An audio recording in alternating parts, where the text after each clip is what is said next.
আমাকে অনেকেই প্রশ্ন করে, হুজুর যদি আওয়ামী লীগ আগামীতে নির্বাচনে অংশগ্রহণ না করে, আওয়ামী লীগের লিডারও তো পালিয়ে গেছে, ভোটারও তো পালায় নেই, তাদের ভোট কে পাবে? আমি বললাম একেবারে প্রশ্নের জবাব সহজ। ওই সমস্ত লোকেরা যাদের কাছে নিজেদের জান মালের নিরাপত্তা পাবে তাদের কি তারা ভোট দিবে?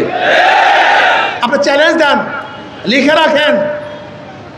ওই সমস্ত লোকগুলি যাদের কাছে জান মালের নিরাপত্তা পাবে, সুন্দর মতো ব্যবসা করতে পারবে, বুক ফুলিয়ে রাস্তা হাঁটতে পারবে, স্ত্রীর কাছে থাকতে পারবে, তাদের সন্তানদেরকে স্নেহ করতে পারবে, পালাতে হবে না, দৌড়াতে হবে না, এমন ব্যক্তিদেরকে তারা ভোট দিবে, কোনো সন্দেহ নেই। বলতে পারেন হুজুর হিন্দুরা কাদেরকে ভোট দিবে? হিন্দুরা তো আওয়ামী লীগকে ভোট দিত, ওই একই কেস। হিন্দুরা তাদেরকেই ভোট দিবে যাদের কাছে তাদের জান মালের নিরাপত্তা পাবে, হিন্দুরা তাদেরকেই ভোট দেবে। আন্দোলন বাংলাদেশের মোহতারাম সিনিয়র নায়েবে আমির, জুলাই বিপ্লবের অন্যতম সিপাহসালার আলহাজ হযরত মাওলানা মুফতি সৈয়দ মোহাম্মদ ফয়জুল করিম, আল্লামা মুফতি সৈয়দ মোহাম্মদ ফয়জুল করিম শাইখে চরমনাই।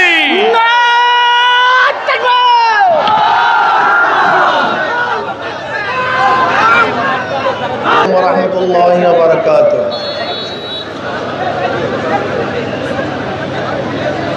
নাহমাদু ওয়া নুসাল্লি আলা রাসূলিল কারীম, আম্মা বাদ।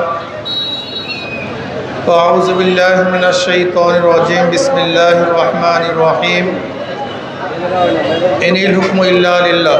সাদাকাল্লাহুল আলিয়্যুল আযীম। সবাই পড়ি সাল্লাল্লাহু আলাইহি ওয়াসাল্লাম। ভাই সাউন্ড বক্স বাড়ায় দেন, সাউন্ড বক্স বাড়ায় দেন। মাইক কেমন ফিটিং করছে জানি না, মাইক ফিটিং আদৌ সুন্দর হয় নাই, কথা বলা যায় না। ইসলামী আন্দোলন বাংলাদেশ, মাইক কমান, সাউন্ড বক্স বাড়ান। ইসলামী আন্দোলন বাংলাদেশ চাঁদপুর সদর উপজেলা শাখা কর্তৃক আয়োজিত আজকে গণসমাবেশের সম্মানিত সভাপতি, সেরে তাজ, সম্মানিত ওলামায়ে কেরাম, সর্বস্তরের ইসলাম প্রিয় দেশপ্রেমিক ভাইয়েরা আমার, ইসলামী আন্দোলন বাংলাদেশ কি ও কেন, আমরা কেনই বা রাজনীতি করি, রাষ্ট্র কেন সৃষ্টি হয়েছিল, রাষ্ট্রের কাজটা কি, সরকার এবং রাষ্ট্রের মধ্যে ব্যবধানটা কি, মেম্বার অফ পার্লামেন্টের কাজটা কি, তাদের দায়িত্ব কি, এই বিষয়ে আমরা অনেকেই জানি না। আমাদের সমস্যা এখানে। ইসলামী আন্দোলন বাংলাদেশ কি চায়? ইসলামী আন্দোলন বাংলাদেশ চায় ইসলাম হুকুমত কায়েমের ভিত্তিতে একটা কল্যাণ রাষ্ট্র কায়েম করতে চায়, যে রাষ্ট্রের মধ্যে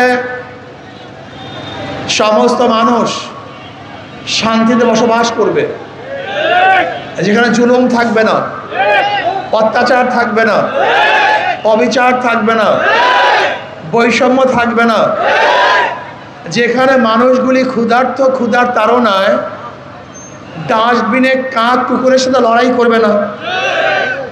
ইসলামী আন্দোলন বাংলাদেশ এমন একটা রাষ্ট্র গঠন করতে চায় যেই রাষ্ট্রের মধ্যে বাংলাদেশের একজন নাগরিকও বস্ত্রহীন থাকবে না। ইসলামী আন্দোলন বাংলাদেশ এমন একটা রাষ্ট্র কায়েম করতে চায় যেখানে বাংলাদেশের একজন নাগরিকও খোলা আকাশের নিচে আশ্রয় গ্রহণ করবে না, যেখানে অন্ন, বস্ত্র, বাসস্থান, চিকিৎসা, শিক্ষার গ্যারান্টি থাকবে। ইসলামী আন্দোলন বাংলাদেশ এমন এক রাষ্ট্র গঠন করতে চায় যে রাষ্ট্রের মধ্যে ইনসাফ ভিত্তিক বিচার হবে, যেখানে কেউ 100 তলায়, কেউ নিচতলায়, এটা হবে না। ইসলামী আন্দোলন বাংলাদেশ এমন এক রাষ্ট্র গঠন করতে চায় যে ইসলামী হুকুমত হয় আগামী 5-10 বছরের মধ্যে বাংলাদেশের সমস্ত গরিবগুলি দরিদ্র সীমার উপরে চলে যাবে। আলহামদুলিল্লাহ। আপনাদের বিশ্বাস হয় না, বিশ্বাস হবেও না। আপনাদের এই কথাগুলি বিশ্বাস হবে না। এর কারণটা কি? আপনারা শুনছেন, দেখেন নাই। আর যারা রাজনীতি করছে তাদেরকে দেখছেন, যারা জালেম, অত্যাচার, অবিচার করছে, খুন খারাপি করছে, ধর্ষণ করেছে। এজন্য আমাদের কথা বিশ্বাস করবেন না। আচ্ছা বলেন তো, স্টেটের কাজটা কি? রাষ্ট্র কেন সৃষ্টি হয়েছিল? আপনারা কি জানেন রাষ্ট্রের কাজটা কি? কেন রাষ্ট্র সৃষ্টি হয়েছিল? রাষ্ট্র সৃষ্টি হওয়ার মূল কারণ ছিল যখন সমাজের দুর্বল লোকগুলির উপরে সমাজের শক্তিশালী মানুষগুলি অত্যাচার অবিচার করত, তারা তাদেরকে কোনো অবস্থাতেই বিচার করতে পারত না। তখন স্টেট সৃষ্টি হয়েছে যে দুর্বল মানুষ, তোমার পাশে কেউ নাই, আমি তোমার পাশে আছি। উদাহরণস্বরূপ ধরে নেন একটা বিল্ডিং একজন নিরীহ মানুষের, গরিব মানুষের। এই চাঁদপুরের কিছু গুন্ডা পান্ডা শক্তিশালী মানুষগুলি যারা পেশি শক্তি ব্যবহার করতে পারে, তারা এই বিল্ডিংয়ে দখল করছে। আচ্ছা বলেন তো, এই নিরীহ মানুষ কি ওই গুন্ডা পান্ডার থেকে এই বিল্ডিং উদ্ধার করা সম্ভব? এখন রাষ্ট্রের কাজটা কি? রাষ্ট্র বলছে তোমার কোনো শক্তি নাই বিল্ডিং উদ্ধার করা, আমি তোমার পাশে আছি, আমি তোমার পাশে থেকে আমি তোমাকে তোমার বিল্ডিং ফেরত দেবেন, নাম রাষ্ট্র। ধরে নেন একজন দুর্বল মানুষকে এই এলাকার সবচেয়ে বড় মাস্তান গুন্ডা আঘাত করেছে। আচ্ছা বলেন তো, এই দুর্বল মানুষ ওই গুন্ডার বিচার করার ক্ষমতা রাখে? রাষ্ট্র কি বলে? তোমার কোনো টেনশন নাই, আমি তোমার পাশে আছি, তোমার হয়ে ওই শক্তিশালী ব্যক্তিকে বিচার আমি করব, এর নাম রাষ্ট্র। রাষ্ট্র কি বলে? তুমি ক্ষুধার্ত খেতে পারো না, তুমি অর্জন করতে পারো না, কামাই করার শক্তি তোমার মধ্যে নাই, আমি রাষ্ট্র, তোমার ক্ষুধা নিবারণের দায়িত্ব আমি পালন করবো, তোমার কোনো টেনশন নাই, চিন্তা নাই। রাষ্ট্র কি জিনিস? তুমি বস্ত্রহীন, তোমার কাপড় নাই, পরিধানের বস্ত্র নাই, তোমার কোনো টেনশন নাই, আমি রাষ্ট্র, তোমার বস্ত্রের পরিধানের ব্যবস্থা আমি করব। রাষ্ট্র কি? তুমি মেধাবী, গরিব, উচ্চশিক্ষায় শিক্ষিত হতে পারছো না, আমি রাষ্ট্র, তুমি মেধাবী, তোমার মেধাকে কাজে লাগাবার দায়িত্ব আমার, উচ্চশিক্ষায় শিক্ষিত আমি করব, তোমার কোনো টেনশন নাই, এর নাম রাষ্ট্র। রাষ্ট্রের দায়িত্বটা কি? তুমি ঘুমাবা, তোমার পাহারাদারি কে করবে? তুমি নাক টেনে ঘুমাতে থাকো, দরজা খোলা রাখো, আমি রাষ্ট্র, তোমার গেটের কাছে পাহারাদারি আমি করব, এর নাম রাষ্ট্র। তার মানে রাষ্ট্রের হাজারো বিভাগ আছে, চিকিৎসা বিভাগ, ভূমি বিভাগ, কৃষি বিভাগ, আইন বিভাগ, অর্থ বিভাগ। এদের কাজটা কি আমাকে বলেন তো? পুলিশ বিভাগ, প্রশাসন বিভাগ, এদের কাজটা কি? এদের কাজ হলো রাষ্ট্রের প্রত্যেকটা জনগণকে সেবা করা। তুমি ঘুমাবা, পুলিশ তোমার ডিউটি করবে যেন কেউ তার উপর অত্যাচার করতে না পারে। তুমি দুর্বল মানুষ, তোমার জমি রেকর্ড করতে পারছো না, ভূমি মন্ত্রণালয়ের দায়িত্ব তোমার জমির রেকর্ডের ব্যবস্থা সে করে দিবে। তুমি অসুস্থ, যে ব্যক্তি চিকিৎসা বিভাগে আছে, স্বাস্থ্য বিভাগে আছে, তার দায়িত্ব হলো তোমার সুচিকিৎসা করার ব্যবস্থা সে গ্রহণ করবে। অথচ আমরা রাষ্ট্র বলতে কি মনে করি? যে ক্ষমতায় যাবে সে অত্যাচার করবে, অবিচার করবে, ধর্ষণ করবে, আর তোমাকে দেখতে হবে, এর নাম রাষ্ট্র না। আমরা কি দেখি? যে ক্ষমতায় থাকবে হাজার খুন করলেও খোলা আকাশের নিচে ঘুমাবে, আর যে ক্ষমতায় থাকবে না অপরাধ না করলেও ফাঁসির রশিদে ঝুলতে হবে, এর নাম রাষ্ট্র না। আমরা কি দেখি? আমরা রাষ্ট্র বলতে মনে করি যারা ক্ষমতায় থাকবে তাদের দস্তারখানে হাজার রকমের খাদ্য থাকবে, আর যে ক্ষমতায় থাকবে না সে ধুকে ধুকে না খেয়ে মারা যাবে, এর নাম রাষ্ট্র না। আসলে রাষ্ট্রই বুঝি নেই। আবার আমাদের দেশের মানুষগুলি ইসলামকে পছন্দ করে না, অথচ 92% মুসলমান। এদের ইসলামকে চুজ করা সবচেয়ে বেশি প্রয়োজন ছিল, কিন্তু ইসলামী ফোবিয়া, ইসলামের ভীতি, ইসলামের ভয় আমাদের মধ্যে এমনভাবে ঢুকানো হয়েছে, ইসলাম শুনলেই আমরা ভয় পেয়ে যাই। ইসলাম মানে পাহাড়, ইসলাম মানে বিশাল বোঝা, ইসলাম মানে কষ্ট। ইসলাম মানে কষ্ট না ইসলাম মানে শান্তি? ইসলাম মানে কষ্ট না ইসলাম মানে মুক্তি? আসে ইসলাম বুঝো নাই। এক গাঁজাখোর একদিন আমাকে বলতেছে, হুজুর যদি ইসলামী হুকুমাত হয় আমার গাঁজার অবস্থাটা কি হবে? সে ব্যক্তি গাঁজা সেবন করে, তার টেনশন গাঁজা নিয়ে, অন্য কোনো টেনশন তার মধ্যে নেই।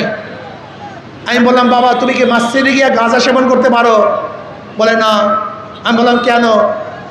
বলে হুজুর পরিবেশ নেই। আমি বললাম ইসলামী হুকুমাত হলে গোটা বাংলাদেশটাই মসজিদের পরিবেশ হয়ে যাবে, তুমি কোনো জায়গায় গাঁজা সেবন করতে পারবে না। এই কথা আপনাদের বিশ্বাস হয় নাই, এই কথাও আপনাদের বিশ্বাস হয় নাই। আমি উদাহরণ দিই, আচ্ছা এখানে হাজার হাজার মানুষ আছেন, এর মধ্যে কি একটা মানুষও নাই যারা বিড়ি খান? কথা বলেন না কেন?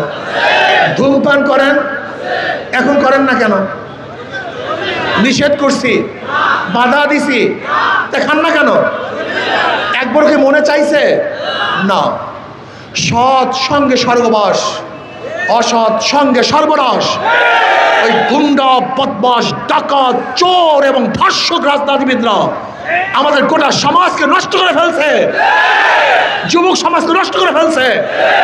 আমরা মনে করি রাজনীতি মানে খারাপ। না, রাজনীতি মানে রাজার নীতি, রাজনীতি মানে সর্বশ্রেষ্ঠ নীতি। পথের মধ্যে সবচেয়ে বড় পথকে বলে রাজপথ, হাঁসের মধ্যে বড় হাঁসকে বলে রাজা হাঁস। নীতির মধ্যে সর্বশ্রেষ্ঠ রীতির নাম রাজনীতি। এই রাজনীতি করবে কারা? যারা আদর্শবান, চরিত্রবান, নীতিবান। কোনো লম্পট, ডাকাত, খুনিদের রাজনীতি করার কোনো দরকার নাই, অধিকার নাই। কিন্তু আমরা রাজনীতি কুলুষিত করে ফেলেছি, নোংরা করে ফেলেছি, জিঘাংসার রাজনীতি করে ফেলেছি। এর নাম রাজনীতি না। রাজনীতি হলে মানুষকে মুক্তি দেওয়ার যে পথ পন্থা, তার নাম রাজনীতি। রাজনীতি মানে এই নয় দমন পীড়ন, কাউকে জুলুম, অত্যাচার, খুন খারাপি, জেলে ঢুকিয়ে রাখার নাম রাজনীতি না। বিশ্বাস হয় না? আমাকে অনেকেই প্রশ্ন করে, হুজুর যদি আওয়ামী লীগ আগামীতে নির্বাচনে অংশগ্রহণ না করে, আওয়ামী লীগের লিডারও তো পালিয়ে গেছে, ভোটারও তো পালায় নেই, তাদের ভোট কে পাবে? আমি বললাম একেবারে প্রশ্নের জবাব সহজ। ওই সমস্ত লোকেরা যাদের কাছে নিজেদের জান মালের নিরাপত্তা পাবে তাদের কি তারা ভোট দিবে?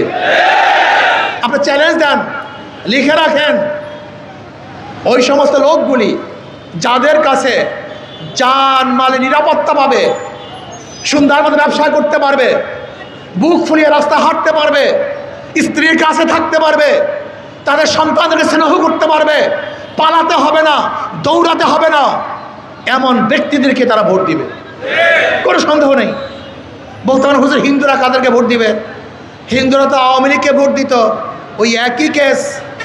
হিন্দুরা তাদেরকেই ভোট দিবে যাদের কাছে তাদের জান মালের নিরাপত্তা পাবে, হিন্দুরা তাদেরকেই ভোট দেবে। ইসলাম এমন এক ধর্ম, ইসলাম এমন এক আদর্শ, যারা ইসলাম অনুযায়ী চলে তারা এমনিতেই আদর্শবান হয়ে যায়। এই আপনাদের সদর আসন থেকে এই জয়নাল সাহেব দাঁড়ান, আপনি এই জয়নাল সাহেব, আপনার ধারণা কি এই হাতের মধ্যে খুনের রক্ত আছে? আসতে কন, খুনের রক্ত আছে, জুলুমের রক্ত আছে, ধর্ষণের স্পর্শ আছে। এরা কি টাকা পাচার করবে? এরা ঘুষ গ্রহণ করবে? এরা অত্যাচার অবিচার করবে? না, প্রশ্ন না। এদের মাধ্যমে খুন বন্ধ হওয়া সম্ভব, ধর্ষণ বন্ধ হওয়া সম্ভব, জুলুম বন্ধ হওয়া সম্ভব, অত্যাচার অবিচার দূর হওয়া সম্ভব। এ আমাদের মকবুল সাহেব, উনি 4 থেকে নির্বাচন করবেন, শাইখুল হাদিস আল্লাহ মকবুল সাহেব। এই চেহারাগুলি যখন সংসদে সদস্য হবেন তখন সংসদটা জান্নাতের বাগিচা হয়ে যাবে। এর এখন যেরকম জাহান্নামের টুকরা, তখন হবে জান্নাতের টুকরা। আমি বিশ্বাস করি আমার যুবক বাবারা, নামাজ না পড়তে পারো, রোজা না রাখতে পারো, দিন অনুযায়ী না চলতে পারো, নিজের ভালো পাগলেও বুঝে। এই যে দেখেন হাত পাকাটা প্রতীক, ওদের সব জায়গায় ধোঁকাবাজি। কেমন ধোঁকাবাজি? যে নৌকা নিয়ে নির্বাচন করে নৌকা চালাতে পারে না, যে ধানের শীষে নির্বাচন করে নিজেরা ধান কাটতে পারে না, যারা নাঙ্গল নিয়ে নির্বাচন করে নিজেরা নাঙ্গল বইতে পারে না। যারা গরুর চাকা নির্বাচন করে নিজেরা গরুর গাড়ি চালাতে পারে না, যারা কুড়াল নিয়ে নির্বাচন করে নিজেরা কাঠ ফাটতে পারে না, সব প্রতীকগুলি গরিবদের। নৌকা চালায় কারা? গরিবরা। ধান কাটে কারা? জোরে বলেন। নাঙ্গল চালায় কারা? সব প্রতীক গরিবদের। কিন্তু যারা নির্বাচন করে একজনও গরিব না। তার মানে ওদের প্রতীকের সাথে কাজের কোনো মিল নাই, সব ধোঁকাবাজ। কিন্তু হাত পাখা এমন এক প্রতীক, যে নির্বাচন করে সেও ঘুরাতে পারে, যারা সমর্থন করে তারাও চালাতে পারে, পুরুষরাও চালাতে পারে, মহিলারাও চালাতে পারে, গরিবরাও চালাতে পারে, ধনীরাও চালাতে পারে। হাত টাকা প্রয়োজন মুসলমানদের, হাত টাকা প্রয়োজন হিন্দুদের, খ্রিস্টানদের। সব মার্কা ফেল করে, হাত পাখা ফেল করে না। আপনার কারেন্ট ফেল করে কিন্তু হাত পাখা ফেল করে না। শুধু কি তাই, ঘুমের সময় কার মার্কা বুকের উপরে থাকে না। নৌকা নিয়ে কেউ ঘুমায় না, ধানের শেষ নিয়ে কেউ ঘুমায় না, নাঙ্গল নিয়ে কেউ ঘুমায় না। ঘুমের মধ্যে একটা মার্কাই বুকের উপরে থাকে, সেই মার্কা নাম হাত পাখা। এ মার্কা সব সার্বজনীন মার্কা, সবাই মার্কা। আমি বিশ্বাস করি যদি হাত পাখা বিজয় হয়, এই জাতি বিজয় হবে। হাত পাখা বিজয় হয়, বাংলাদেশ বিজয় হবে, সর্বশ্রেণীর মানুষ বিজয় হবে। আমাদের এই চাঁদপুর 5 থেকে মোহাম্মদ আলী সাহেব ইনশাআল্লাহ সামরিক সেনা কর্মকর্তা মনে হয় যেন বিলাস আল্লাহর ওলির মতো। কি কথা ঠিক না? কাজে আল্লাহ পাক এদের সবাইকে কবুল করে নেন। বসেন। ইনশাআল্লাহ আমি যুবক বাবাদেরকে বলবো, ওদেরকে বারবার পরীক্ষা করছে, বারবার ফেল করছে, ওরা বারবার পরীক্ষা দিয়ে ফেল করছে। কিন্তু হাত পাখা কি ইসলামকে একবারও পরীক্ষা করো নাই? একটাবার পরীক্ষা করার জন্য রাজি আসো সবাই ইনশাআল্লাহ? ইসলাম ফেল করার জন্য আসে না, ইসলাম পাস করার জন্য আসছে। আমি আমার যুবক বাবাদেরকে বলবো, রিক্সাওয়ালা, ঠেলাওয়ালা, কুলি, মজদুর, চাষা, কৃষি সমস্ত বাবাদেরকে বলবো, একটা বারের জন্য হাত পাখাকে পরীক্ষা করো। ইনশাআল্লাহ যদি ফেল করি দ্বিতীয়বার পরীক্ষার হলেই ঢুকবো না, পরীক্ষা দেওয়ার জন্যই আসবো না। কাজে আগামী নির্বাচনে সবাই হাত পাখা নিয়ে নির্বাচন করার জন্য রাজি আছেন ইনশাআল্লাহ? কে কে রাজি আছেন? এটা আল্লাহকে আল্লাহু আকবার, নারায়ে তাকবীর, নারায়ে তাকবীর। সব মার্কা দেখা শেষ, হাত পাখার বাংলাদেশ। সব মার্কা দেখা শেষ, সব মার্কা দেখা শেষ, সব মার্কা দেখা শেষ। তোমার আমার নেতা বিশ্বনবী জনাব মুহাম্মদ রাসূলুল্লাহ সাল্লাল্লাহু আলাইহি, আমার নেতা তোমার নেতা বিশ্বনবী মুস্তাফা। আল্লাহ আমাকে এবং আমাদের সবাইকে কবুল করে নেন।